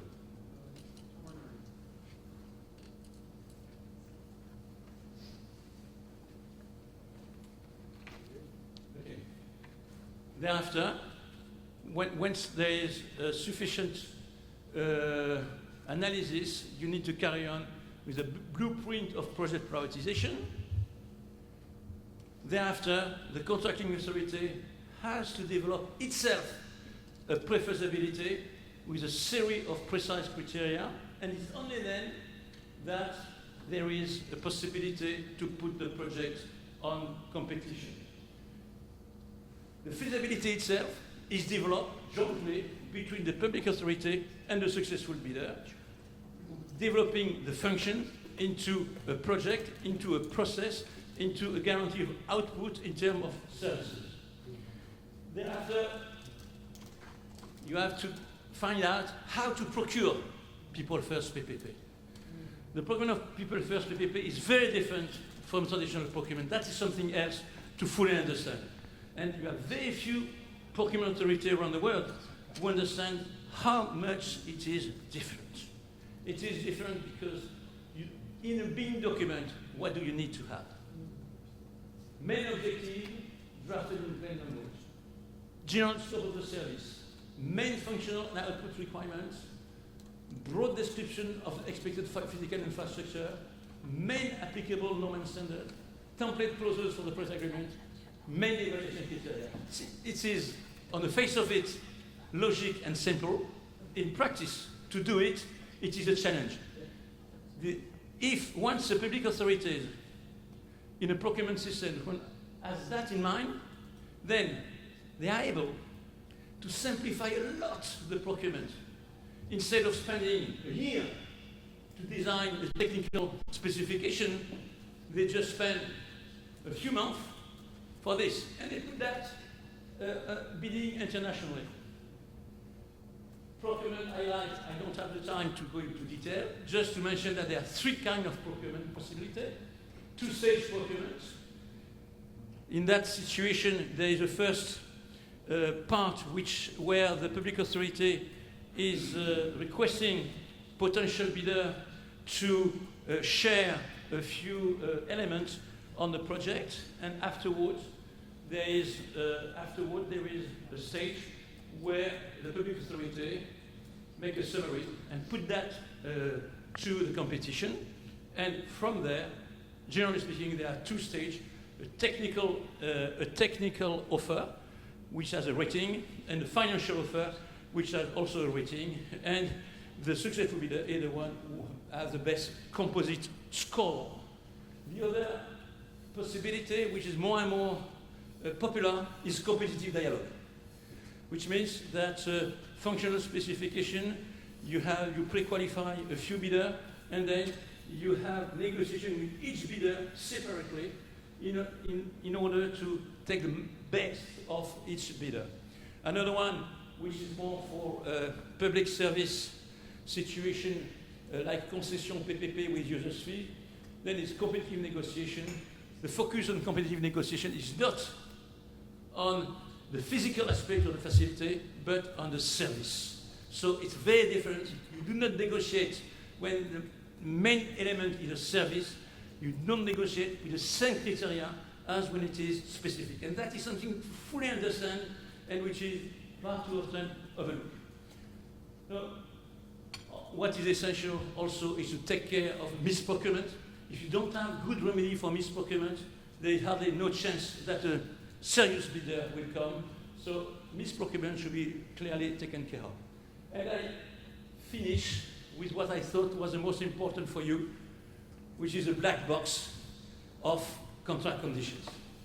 The black box of contract condition is something which, unfortunately, is very limited. Knowledge of that is very limited around the world, and frankly, there is no real standard. That's why we had to do that. We have to deal with this, and we propose a standard. So here you have the list of clauses and guiding principle for a concession contract. And of course, I will not go through that. I will just go to one or two. Here, economic and financial clauses guiding principle. So I think that one is a main clause. The clause should provide that the project is based on profit on account and project business case annexed to the contract, which permit to the concessionaire to invest and deliver the service under condition of economic and financial viability. If I go to the next clause, which is equally important, tariff. How do you set the tariff? Then essentially the clause provides that the tariff should be paid by the end user for the public service as agreed between the party. The tariff should be updated at the date of commencement of operation in accordance with the methodology which annexed to the project business case. Now, the project business case and its economic and financial viability become the central part of the contract. Once we are focusing on that, we understand all the difference between a traditional contract and PPP contract. The key of the PPP contract is the economic and financial scenario where the economic and financial viability is there. It is agreed at the first, on day one. It is updated all the way through for 30 years, if it is 30 years. And being in permanence adapted, you never have to renegotiate. That is what is very important. It is embedded in the system. In the clause, you have a few things which are essential. Right to global equilibrium, right to operating equilibrium, and economic and financial viability. Another one which is fundamental is economic stability. On 30 years, you need economic stability, which means what? Change in law clause, which provide that above a certain threshold, a change in law, there should be a way to find a compensation. Change in the tax and custom regime, same thing. Another one, hardship. Change in economic circumstances. This one is absolutely critical for the success of this project. That close, there will be no project which will work. Then we arrive at another one, public service. If you don't explain that there is an obligation of continuity of the public service, very clearly expressed, and if that continuity doesn't take place, public authority has the right to interfere and to take over the project, and even the employee of the concessionaire. Public service need always to be adapted to the capacity of the people and to the evolution of the services. So then, if you don't have in a good PPP contract a clause on the operation of the service adaptation to changes of this kind, again, this contract has all chances to become a contract in distress very quickly. And I finish by what we mean by operationalization of a real PPP process. To become operational, you need to behave as a partner. Behavior as partner must be organized. You don't behave as partner like that. It must be organized, so there must be clauses of partnering, which oblige the two parties in a very well-organized situation and with a good spirit to exchange between themselves, and often with a facilitator. And there must be a partnering charter. If you have that, and if you oblige the party before entering into any disagreement to consider that during a partnering meeting, which should take place each 3 months, that changes entirely the risk of having project in distress. And last but not least, it is the operationalization of process. It is the use of dispute boards, which also become more and more popular. We have 3 fully independent individuals which are highly specialized, which are grandfather of all this, which come each quarter and discuss with the party to resolve a solution. So that's why, in a nutshell, I have much more to say, but I know that in interest of time, I limit to this, and thank you very much. Thank you, Mark. Wow. It's a wonder that, it's so sad that God doesn't have more enthusiasm. So now this is something I really look forward to. We're going to witness a conversation between 2 very dynamic individuals. Come on around, Bonnie. We made an executive decision to get you guys out here. I thought that was my decision. No, it's being imposed upon you. So, 2 of my favorite people who they're very shy and withdrawn, as you can tell. Bonnie is even shyer than Mark is.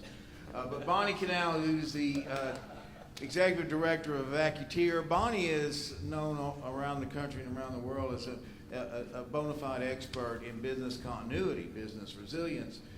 But she, something was put in front of her that an offer you couldn't refuse, right? To take over this amazing nonprofit. And they're going to have a conversation. But I want to ask, Jeffrey wanted to say a couple of words. Do you want to do that now or after this? Okay, after this. Jeffrey has a couple of words. It's going to be a very, very special event that just came together out of serendipity tomorrow morning. And we want to talk to you about that before this is over. But please, if you have anyone that is at all interested in the coronavirus, tomorrow morning is going to be about the coronavirus. So with that, I'm going to hand the microphone to Mark, and they're going to have what I think is going to be a great discussion. No, I hand the Ladies first, David. I'm sorry. I'm from Texas, remember? Yeah, Shreveport, Texas. We all know about Shreveport, Texas. David is a dear friend of mine, and so David and Mark, it's nice to finally meet you, Mark, and David, thanks for having us. Quickly, for those that don't know, when I was talking to David about this event, the thing I like to share it with people is Evacuteer is a nonprofit that was started after Katrina to help the city in community-assisted evacuation. So essentially what it is when the mayor calls for mandatory evacuation, Evacuteer brings 500 people together to assist the city to assist the city in getting its residents out. As many of you may remember, we had over 1,900 deaths in the city after Katrina because most of the people did not have access to transportation out. So that's why Evacueteer was started, to garner the support of our own citizens to help our own citizens. And in talking to David about this, the most important part to this is I said, David, we really are a people-first public-private partnership. Our contract for the city assisted evacuation comes from the city of New Orleans, the New Orleans Office of Homeland Security. We are fully funded from the city assisted evacuation through the city government. And it's so funny in listening to Mark and what he was talking about. The city just released its RFP last year for this year as we patiently wait for the city to decide when they want to start our contract, which expires at the end of April, to begin for 2020. But as we look forward to 2020, what we want to really start to be able to do is really talk about this idea of community engagement. And so that's really kind of the conversation that Mark and I had. But the one thing I wanted to be clear, and part of the notes that I was taking from Mark, is the one way that the New Orleans Office of Homeland Security has an opportunity to look at what they do is NOSEP can obviously do this themselves. They can start their own nonprofit or through their own organization, bring forward these 500 volunteers that they need to staff the evacu spots.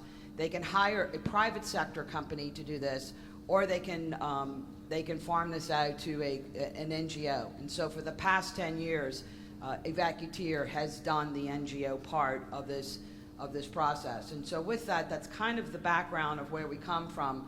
The baseline, just so people know, is that what the city expects us to do is we have to evacuate between 35 and 40,000 people. This is the expectation in 36 hours.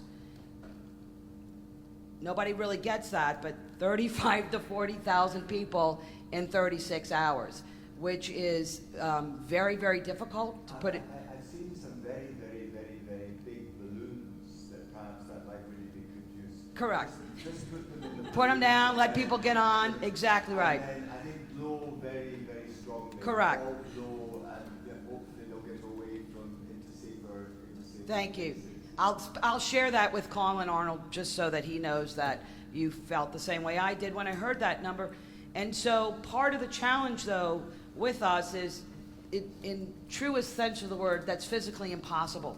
We're relying on the Regional Transit Authority, which is our bus system, which runs well on a no day. And so part of our challenge is there's so many things up the food chain that this has to happen. So part of our thought process is we have to decrease the number that of the people that are actually utilize the CAE.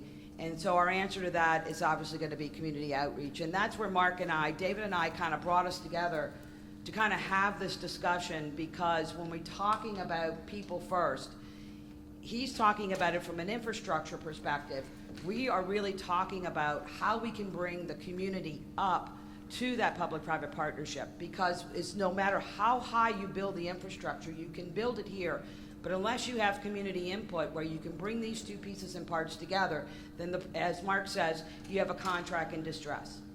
And that's really what we're trying to do, is through our contract with NOSEP is become, and my staff can speak very clearly to this, I've said this ad nauseum, is a true trusted partner to the city of New Orleans.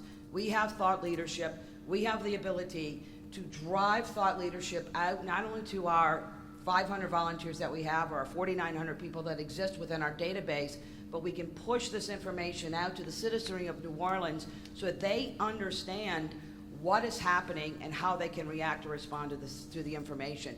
So that's why I'm sitting here, is simply to say what everyone in this room does is extremely important. However, if you do not have buy-in at the community level, the conversation I like to have is that if you do something for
if you lose people along the way, we can talk about what happened in the Broadmoor area with all of these great culverts that were being built.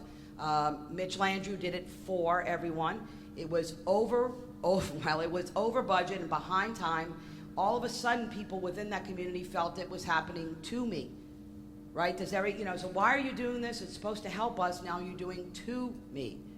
Now what we're talking about, the different conversation is with. And so that's where the people part of this process makes all the difference in the world, where if we begin these projects at a high level, communicate it through to the people, and that's our job, is our NGO responsibility, is to bring the people along with this conversation. So no matter what happens in the process, you have the people with you and they're walking with you along the path. So that was our conversation that we had for 2 hours. So Mark, I'm going to leave this back to you, and then we may chit chat about Mark and I can chit chat for hours. So David, you can just tell us when you want us to stop. But 3 o'clock, we've got an hour. Oh my gosh. So Mark, why don't you, because part of the conversation in what you were talking about. Okay, well, it doesn't matter. I'm being corrected, half an hour. Thank They're you. afraid if I let you guys loose for an hour. Well, y'all can leave. Goodbye. See you later, and then you can leave. But Caitlin, you had. No, please. Yeah, no. No, you can. No, just in listening to both of you, and it's. No, give her the mic. I'll give you the mic. It's been live streaming to the world. It's been a fascinating conversation, and thank you so much for more of your economic systems approach and more your people approach. And so I'm listening to both of these conversations, and there seem like there are two different metrics, right? There's cultural acceptance for P3s, and there's how this sort of integration. On the cultural acceptance is also the contract side. So you're dealing with the project managers that are just about getting the infrastructure done.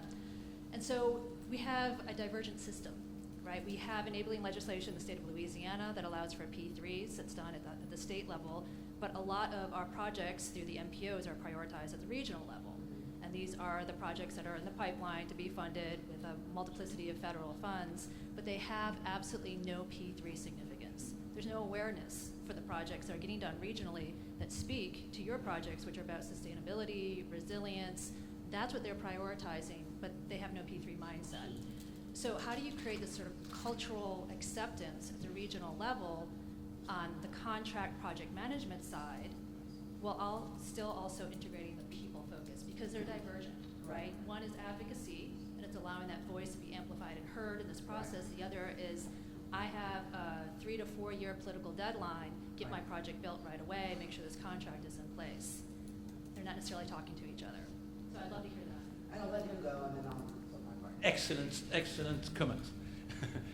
So now I will just speak by experience and by mentioning one project among others, which has been developed in Africa, in a country which is in a very bad situation in terms of governance, management, absolutely not possible to have any guarantee for the government or anything, but in the meantime, it has been possible to develop a project where the people remain happy after 10 years. So how that has been possible? It has only been possible because both parties at the time, the government and the possible bidder, both were in full agreement that the biggest risk they have is that this project, which is a project of developing a new port in deep water in the southeast of Madagascar, they knew that if the people were not happy with a city which is near the project, of all the benefits that the project could give to them for the life of the project, which is 30 to 40 years, then they knew that the project could become in distress, that they have to renegotiate, and then, as a result, the private company having a lot of experience say, I will not go into the project. So the solution to this has been to have an honest broker, an outside honest broker, helping all the parties to organize a system of empowerment of all the people impacted in the region by the project, about the overall project. Actually, there were several projects. We found out that in order to have the port project develop with satisfaction, which are essential for the economy of the country, we couldn't have, at 5 kilometers from the port project, a city where there is hardly no water, hardly no power, and cholera. So then, both parties say, with honest broker, let's find the optimum solution to understand how this population at the regional level, then for each project eventually, but first at the regional level within the planning, will react from the project, what they expect from the project. Because the overall project impacts them negatively. You have to build a port, you have to make roads, you may have expropriation. So, but of course, it can impact them very positively in the long run, because then they will have the power at half the cost, the water at half the cost, and the possibility to develop their economy. The only solution found was that if we bring consultants for that from outside, it doesn't work. If you bring consultants to make consultation in such an environment, which is on a radius of about 200 miles, where you have different villages, so you have fishermen villages, you have agricultural villages, you have people who live in a city, you have civil servants who feel they are the strongest. If you just bring outside consultants, you know it doesn't work. So it has been decided that the first thing to do was to find out in the country, Madagascar, whether there were sociologists, ethnologists, which were sufficiently aware of all this to dig into those populations. And to be frank, it took time because they didn't have sociologists and ethnologists at a sufficient level. So the first thing to have a chance to empower the community has been to help the local ethnologists and sociologists themselves to plunge in locally in order to find out what the people really expect and really want. It took 6 months. Then the ethnologists and sociologists spent themselves 6 months in the villages and everywhere in order to try to understand. But trying to understand is not sufficient. They had to know how to present the project. They must know how to present the project. So then there was a training period for the sociologists and the environmentalists and the ethnologists in order to them to understand, to say what to say to the people. And then they came back and they say, in that particular village, if you just try to have a big consultation as you do in France, in Canada, etc., you're dead. The women will never be in front, or if they are in front, the women will never be able to express exactly what they want. So then it has been necessary to analyze how it was possible to have the best possible reaction in relation to project, not like this, in relation to project. And another thing which is absolutely essential is to avoid to raise expectation.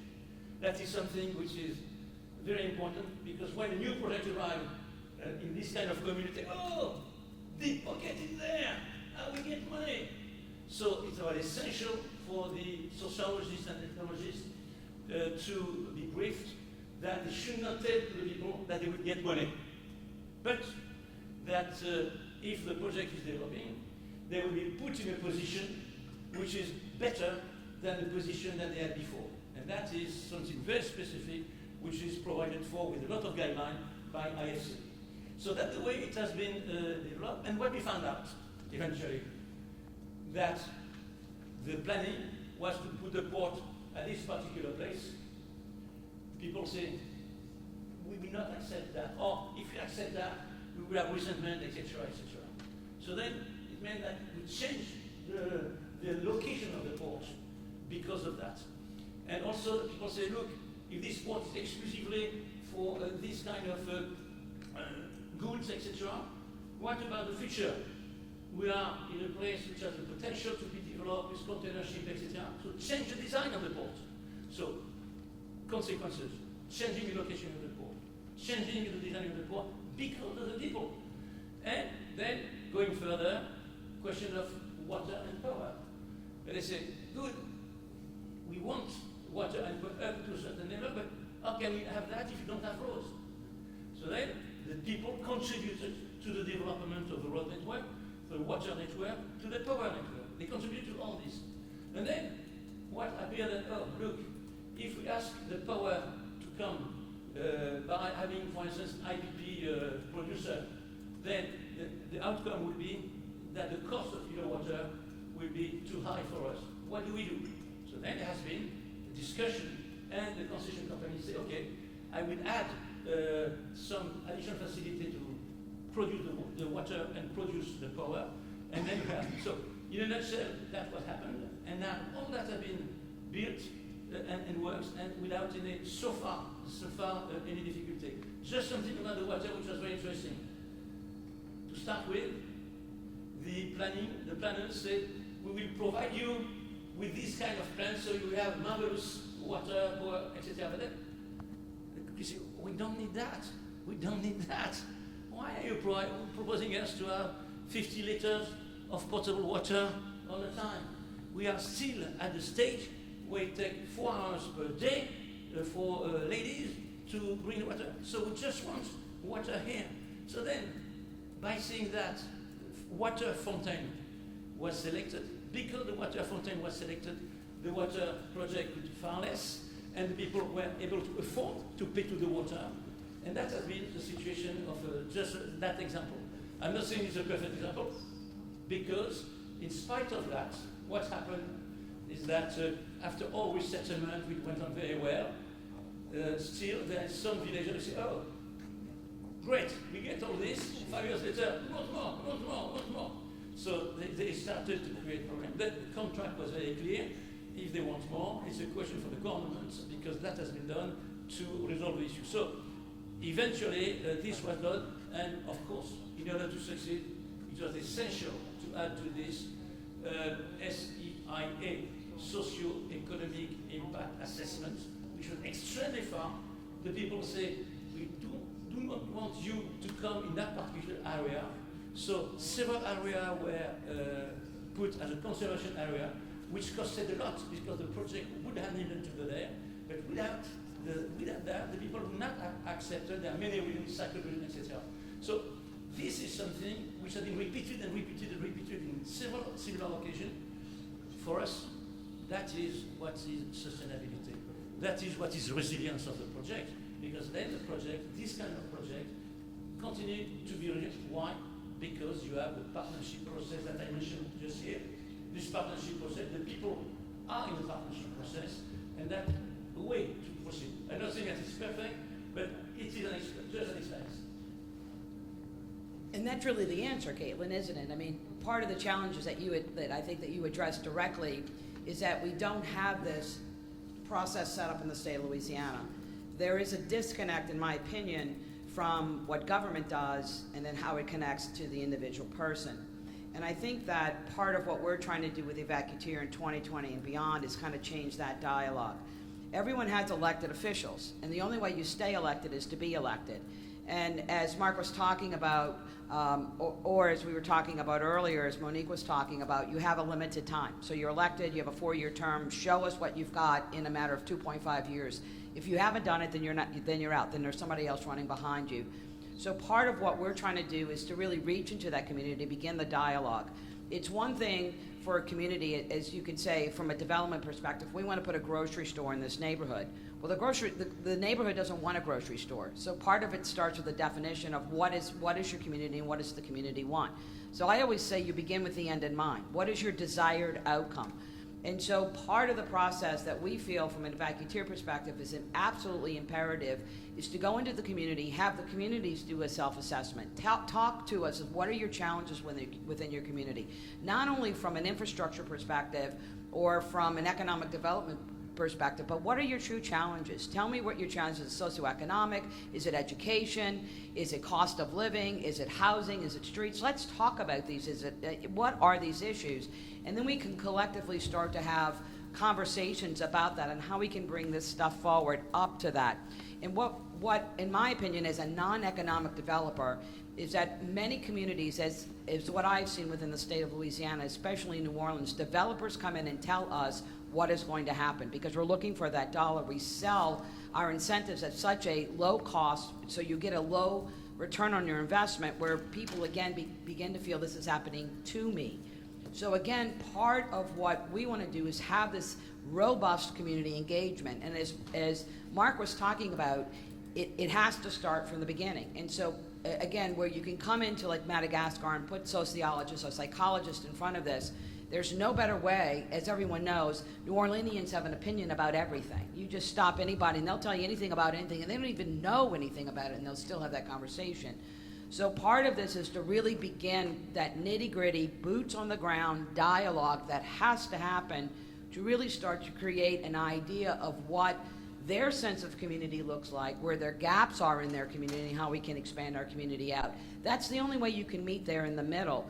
And as Mark was saying, it's hard. You're going to hear stuff that you don't want to hear, but you have to be willing to do that. And the question that I often ask, is that a function of city government? And the answer to that is not exactly, because again, as you know, if you're going to do a different, if you're going to zone something quite differently, you have your zoning commission meeting on a 2 o'clock on a Tuesday. On the third Thursday, most people can't come to these zoning meetings. They don't care about the zoning meetings. And so what happens is their whole block is rezoned and they wonder, how did this happen to me? Because, well, they were busy, they were at work. So part of this is changing when these meetings happen, or at least being able to come up with solutions before we get there, and then kind of feed that information back to the city government. As I've said many times, government works, at least in the United States, the government, our elected officials work for us. But it's not, we don't tell them what to do, right? They're part of the solution. But we have such a disenfranchisement between our elected officials and who we are. They're so far removed from us that there really isn't this dialogue anymore. So we really have to start this dialogue, and that's where it begins, in this public-private partnership where people come first. Because no matter what, wherever we all are, every single person in this room is a person first. Our issues, the first thing we're going to think about whenever we go home, we're going to think about our family. We're going to look around the room and we're going to see our family. What affects our family is what's most important. It doesn't matter whether it's in Madagascar or France. I'm doing better, Mark. And so, not France, France. It doesn't matter where you live. What every person on this planet wants the exact same thing. So by looking to the person and looking to the people and recognize them as individuals who have value and have an opinion, then that's where the dialogue begins. Did that at least, did we kind of both answer? Yeah, you did. I find it interesting though when you're talking about putting people first, it's the prism, right?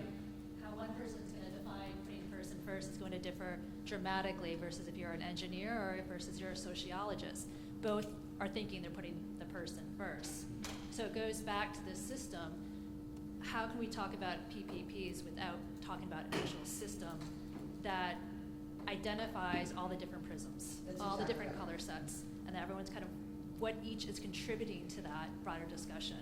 And so that's kind of the conversation I'd like to encourage people to have when they're talking about an ecosystem approach to a P3 model. One more question. This all sounds, I mean, it's exactly right. How do you get the community, right down to every individual, buy-in to what you're trying to do, but first getting their feedback of what they want, what they need, and then tailoring what you want to give them to meet what their perceived needs are. We do this in community development in developing countries all the time. We meet with people and say, what do you want? Then we give them a seminar on what is possible for them. Right. It then happens to change sometimes what they want. Now they want what you just told them is really cool, and they want that. Right. Well, that's what you wanted to do in the first place, but now they want it and they're telling you to give it to them. But the key to me seems like it's a communications issue. Yeah. How do you talk to these people? You mentioned having meetings on a certain day, and some people can't come on that day, but we have, in this day, the internet and all the other methods of communication. We have so many other methods of communication. So, you know, talking about how do you communicate with people is really important. Internet is probably socially, you know, not everybody has it. Correct. And as you were saying, but then there's the print media, television, there's other methods for communicating. So I think a little discussion on how we communicate with people. I'd like to talk about that because that's something, Mark, if you don't mind, is that something that so Evacuteer has always been, we go out to meet people, you go to a tabling event, there you are, hello, you meet me now, you're engaged. And so what we started to recognize is that there's only so much that one person can do. So the analogy that I always use is I have the pretend Mrs. Smith, right? So Mrs. Smith lives somewhere, and I need to get to Mrs. Smith. So what I always say is I have to get to Mrs. Smith through her heart, then to her mind, so Mrs. Smith will open the door, right? So what we are really looking at is we've become a technology company. So we still want to keep that community engagement. So that's part of Dawn's job, is Dawn goes out there and she's able to meet and greet. Why am I here? I'm here to meet and greet. We will put our people on the ground. We will engage. We have part of 2020 is